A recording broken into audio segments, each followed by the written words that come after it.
Hey all, and welcome back to Radical Slice. My name is Eric. This is the next episode in a ever-growing series where I try to recreate something like the old NES game Kung Fu, except you're in a desert and you're just punching the daylights out of some plant life. On this one, we're going to try to work a little bit more on our super move. So last episode, if you missed it, we sort of introduced a new mechanic where our guy could throw fireballs. Actually, the last couple of episodes.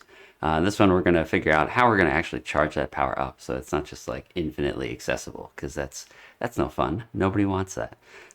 Or maybe you do. That should be like a new game plus thing, I guess. Yeah. So let's sit back and get started. I think we've made pretty good progress with our like overdrive mode or whatever. I don't know if that's what we're gonna end up calling it, but it's in there and it works. The problem right now, as I see it anyway, is that it's infinite. We can just do this forever, so there's really no reason to do the lame old punch and kick stuff. You might as well just fireball everybody all the time. So I think the next step is to just put a limit on this. So I'm gonna start with adding an attribute to the player object that's just, let's say we'll make it 100, and that's the length of, maybe it'll be a time value, like, I don't know, 2 or 3 seconds. That'll be the length of time that you can have overdrive activated like this. Not, I'm not going to tie it to the number of times you use it. I'm going to tie it to when you have it enabled. I don't know if that's the right answer, but that's what I'm going to go with first. So I'll make that value, and while it's enabled, I'll have it count down. And then if it's zero, the value is zero, we won't let the player switch into overdrive mode. And if it goes to zero, it will, and they're in overdrive mode, we'll automatically remove it. We'll set them back to normal mode. Then we'll work on how we build it back up. All right, so the initial version of this I'm going to do is just like it's set to a number, it counts down, and when it gets to zero, you got to restart the game. So obviously that's no fun either. So we need to figure out a way to increase that value as you play. So let me switch to coding mode, and we'll add that attribute to the player first.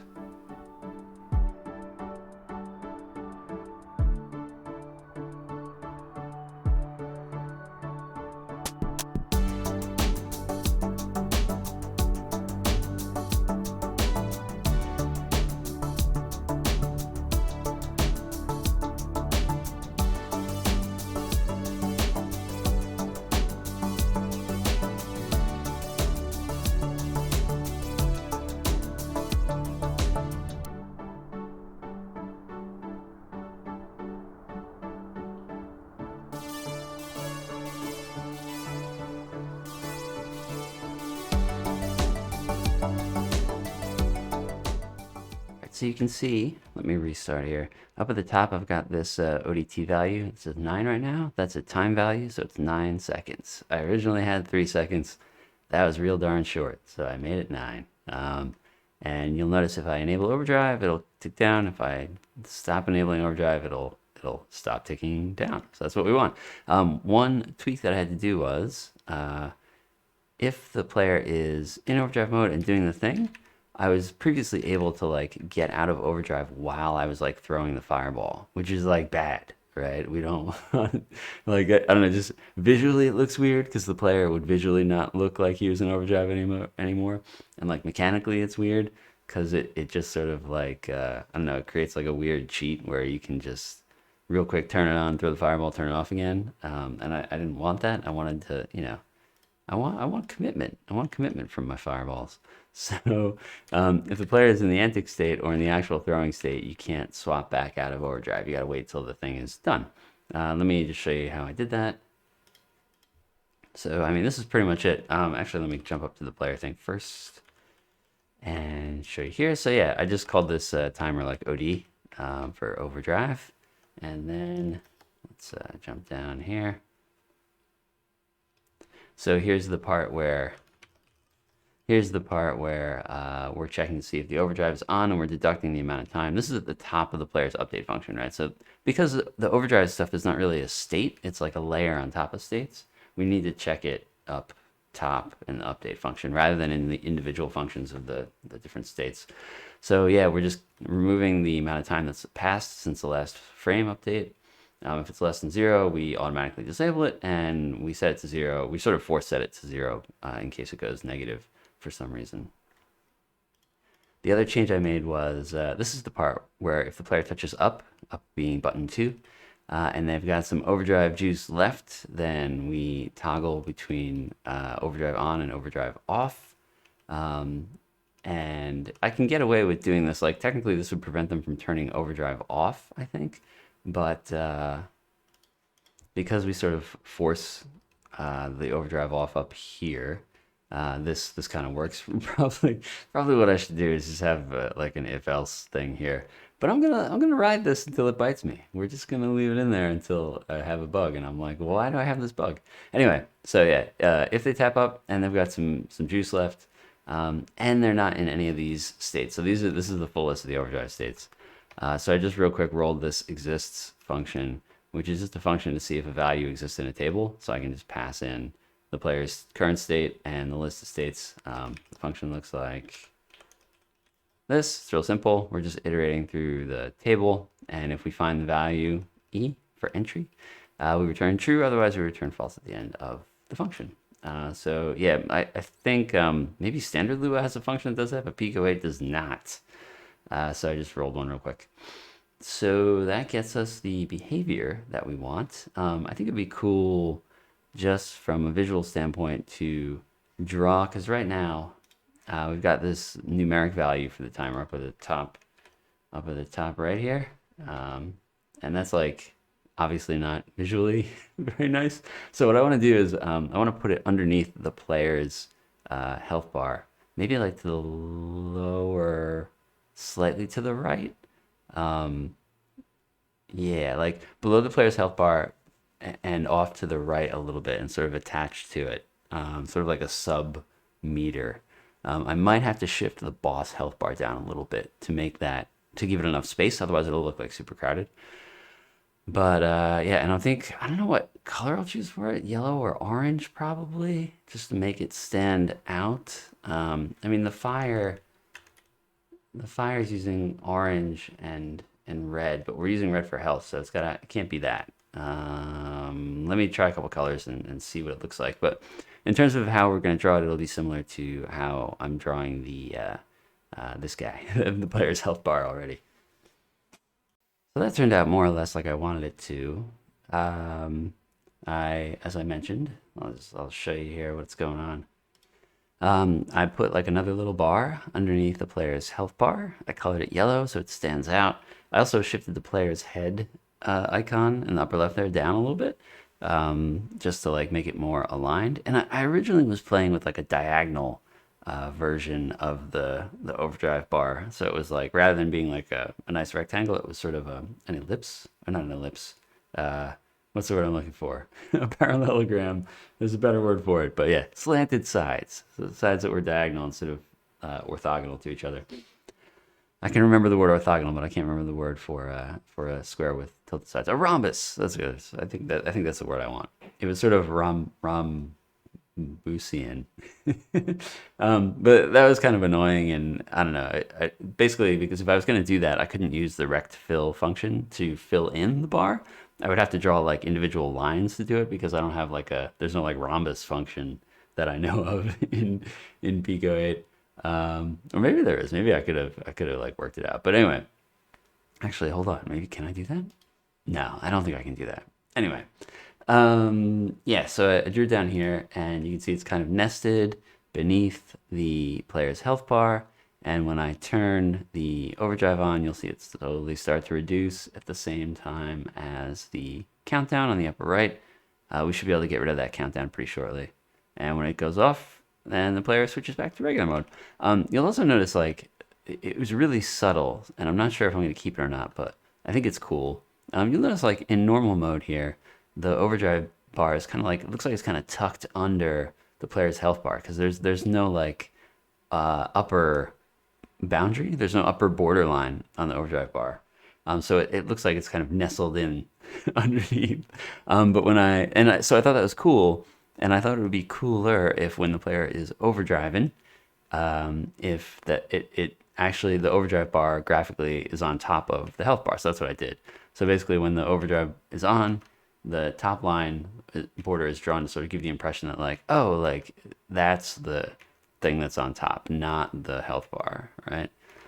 So it's subtle, and it would be cooler if it would like if I had like a little animation there, but that's a little bit more of a graphical commitment than I'm willing to make right now.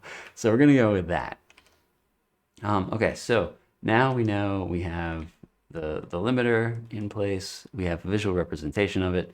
I'm going to get rid of that ODT in the upper right because it's kind of annoying and flashy. We know that when we run out of overdrive juice, the player can't switch to overdrive mode anymore. He's stuck just punching and kicking. So now the thing I mentioned before I started working on the limiter, which was we got to figure out a way to let the player recharge this thing. Now, the most obvious way that I can think of is going to be by killing trees and stuff. That seems to be the best way to do it, right? So you're sort of forced to go back and forth between that. But I want to add a little bit more of a dimension to that. So allow me to pull up Paint, and we'll do a little brainstorming here. All right, so let's talk about scoring. So in the original Kung Fu, as I've mentioned a couple times, the way that the combat part of the scoring works is if you use the kick, you get, let's say, 100 points for every guy you kill. It probably depends on what kind of guy it is, but you get 100 points. The kick has more range on it than the punch does, right? So that's why it's only worth 100 points. The punch is has less range. You have to wait longer for the guy to get close to you to use the punch, so it's riskier. So you get, 200 points, twice what you would get if you just use the kick. I don't want to have a score in the same sense. What I'm thinking of is the score will be just based on the number of guys that you kill with the overdrive stuff, with the fireballs. That'll be the score. How many guys can you kill off with the fireballs? So you're incentivized to use that to kill people. So how do we like kind of pair that with the punching and kicking aspect? Well, we need a way to charge up the overdrive meter with the regular attacks. So what I'm thinking is we've got these two attacks, and just like in the original Kung Fu, the kick comes out slightly farther than the punch, which I will attempt to illustrate in just a really sloppy way. Hold on a sec. Basically, it's like this. If the kick, the leg when he kicks goes out to the pink dotted line, it gets a little bit more range than his fist when he punches, which goes out to the green dotted line. So again, just like in the original, the kick has a little bit more range. So really, oh, and I've also tweaked the speeds of the attacks so that they're identical, right? So that you can kick and punch at the same rates. So there's really no incentive to do the punch. And that's what I'm thinking of using the overdrive stuff for, is like give the player some incentive to use the slightly riskier attack. And the way I'm going to calculate this is, let's say we have, let's get some trees in here. I've gotten pretty good at drawing stick figure like elementary school student trees. Not even elementary school. I mean, this is like some nursery school tier stuff here. Sorry, elementary school students. I didn't mean to rub you in here. Yeah, and let's put one more like in here, kind of.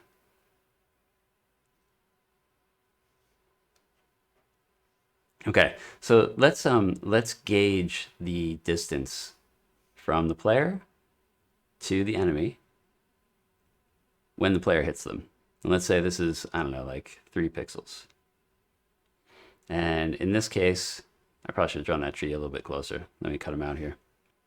Okay, that's more like it. And let's say the distance here with the kick is, let's say that's 5 pixels. So the punch is riskier, so you should be rewarded more. So for every enemy that you kill, we're going to add a little bit of juice to the old overdrive meter. So I mean, we can just use, let's have units of juice. Let's say like J equals, I don't know, 0.5 seconds of juice. So because math, we can't just say distance times J, because that'll give us the inverse effect, right? We want the shorter the distance, the greater the multiple. So let's make these numbers really dumb just to make it easier to think about up front. Let's say J it's going to be 5 seconds of juice.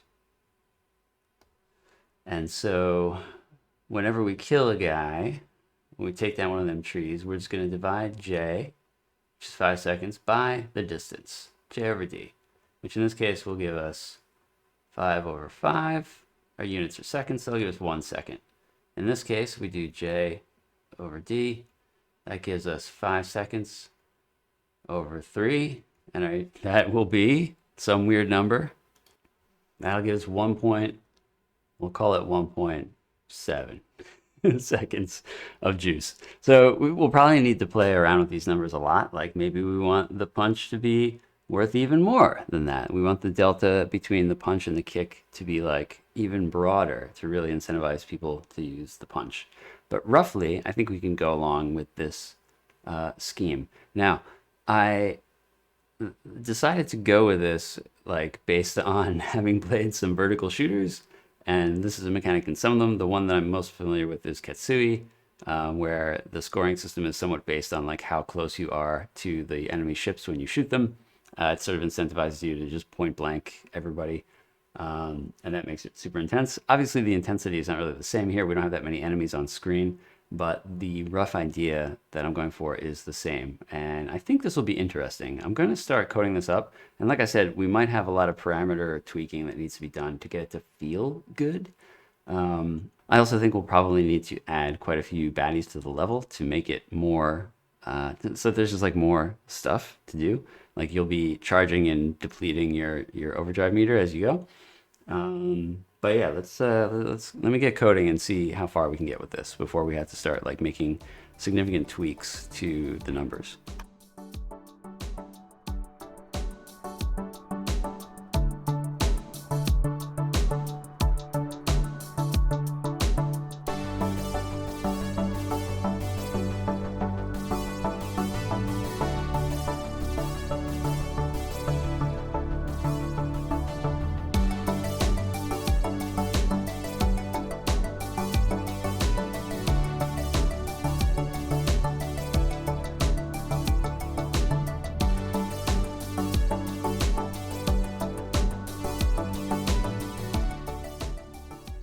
All right, a lot has changed since we last spoke.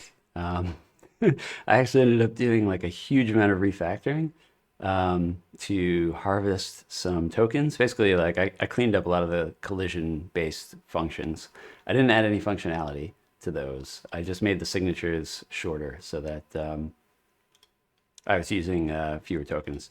Anyway, for you, it's been about 30 seconds. For me, it's been about 4 hours of refactoring stuff. So let's see. Let's have a look at where we're at. All right, so you'll notice that the player currently has no overdrive power. And I'm going to kick a few guys coming in from the right, and you'll see little numbers pop up that indicate how much in seconds I'm adding to the overdrive meter. And you'll also notice that the meter has gone up a little bit. All right, so functionally, this is working. The problem that I have with this is that because the distances are so small in between like the punch and the kick, we're talking about like 2 pixels. Like it's like there's like very little difference. So, you know, maybe a kick would, let me kind of show you here. Let's do some kicks first. Oh, that was a punch. Hold on. Let's do some kicks first. Like I said. Okay, so we added between like 0.5 and 0.6 seconds. If we do the same thing and we do punches, it's not going to be that different, actually. Yeah, so they tend more towards 0.6, but like that's only 0.2 of a second of using the overdrive power. So it's really not all that much of an incentive to do that. So what I want to do is sort of exaggerate the impact of using the punch. Basically, like the difference between like those 2 pixels will be much more noticeable. And I kind of added those little pop-up messages later. So it was really for debugging because I wanted to like see easily like how much I was adding, but I kind of like them. I'm probably going to have them flash a little bit too to make them a little bit more cool. But yeah, functionally it looks good. I need to tweak a bunch of stuff though. So let me do that real quick and get back to you in a minute. Hopefully not another 4 hours. Okay, I did most of that. off screen too. There's not really anything interesting code-wise going on, so that's why I didn't bother showing the code for this. But so what I kind of opted to do, actually, let me show a little bit of code. I lied. Let me show a little bit of code. Get rid of this.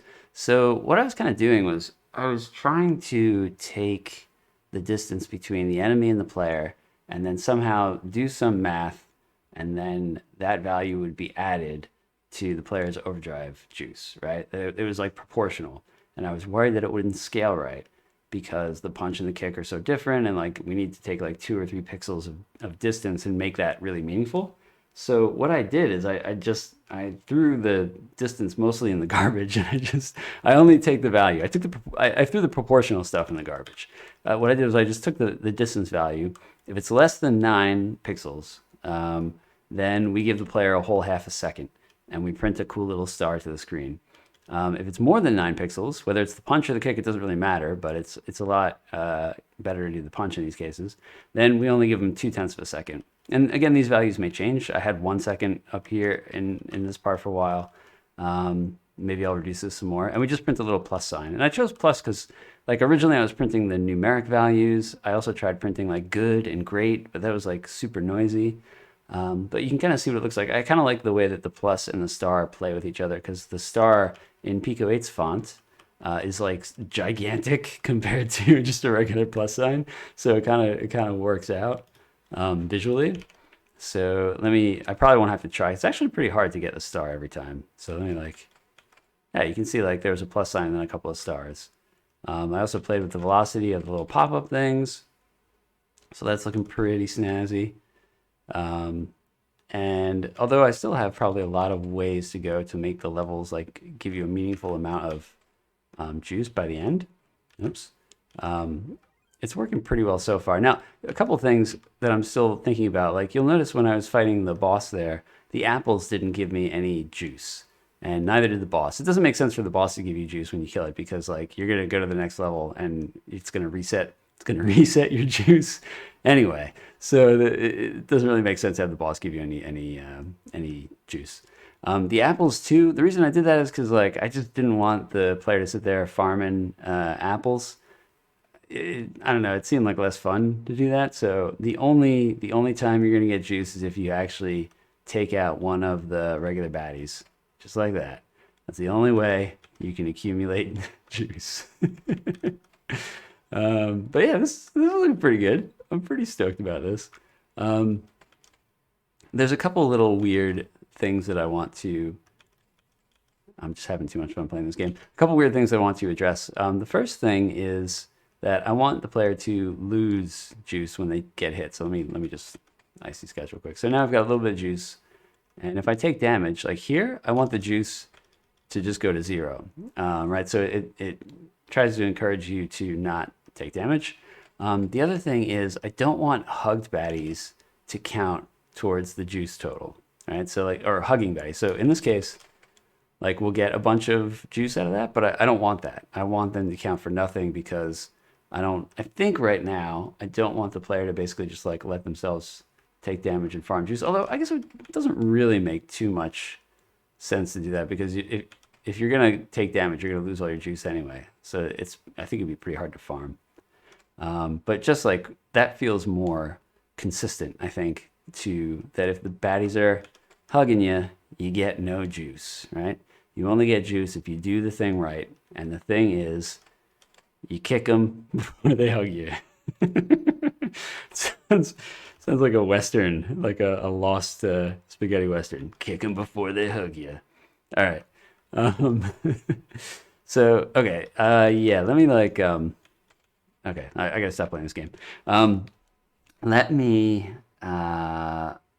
figure out the stuff I just said, which was if you take damage, you're gonna lose your juice.